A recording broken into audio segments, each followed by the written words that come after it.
Учебниците за трето оделение се печатат и доставуваат до училиштата, а за шесто оделение допрва чекаат на одобрување од Националната комисија за учебници.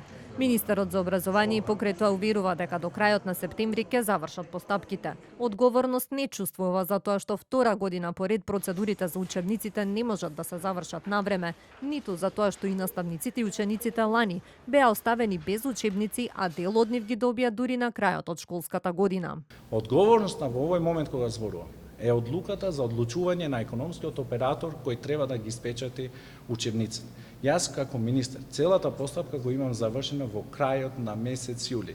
Не учествувам, исто како министер и како директор, некој директор на основно училиште, не учествувам во ниту една постапка во Националната комисија, во педагошката служба, во мислењата на рецензентите, во мислењата на другите. Не можам да имам одговорност за постапките кои не зависат од министерот или конкретно од министерот за образование и наука. Во одбрана на министерот застана и премиерот Ковачевски, кој исто така смета дека одговорноста не е кај Шакири, бидејќи како што рече не може министерот да седне и да напише учебник. Според Ковачевски, оваа учебна година состојбата со учебниците била значително подобрена во однос на минатите. Но освен учебниците, дополнителни дилеми кај наставниците предизвика испојувањето на предметите историја, географија и граѓанско образование.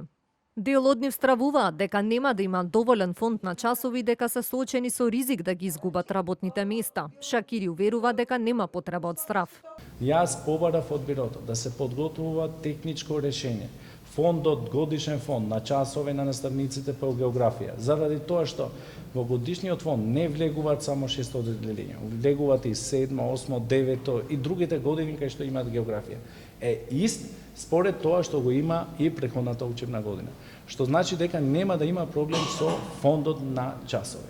Што се однесува во делот на организација, делот на упатството од бирото се однесува како треба да се организира распоредите, што некои училишта го имаат завршено, некои се уште има дискусија, но и за професорите за географија, и за другите професори, сите училишта ги повикувам и родителите да ги разгледат кои се учебните програми и кои се изборните предмети. Пред стартот на учебната година со штрајк се заканија од независниот синдикат за образование, кои се незадоволни од платите и условите за работа. Министерот најави дека денеска ќе оствари средба со членовите, но повтори дека во септември со новите колективни договори наставниот кадар ќе добија повисоки плати. Инаку согласно одлуката донесена на владина седница, годинава учениците првпат ќе имаат пролетен распуст кој ќе трае од 29 април до 5 мај, а учебната година ќе трае до 17 јуни.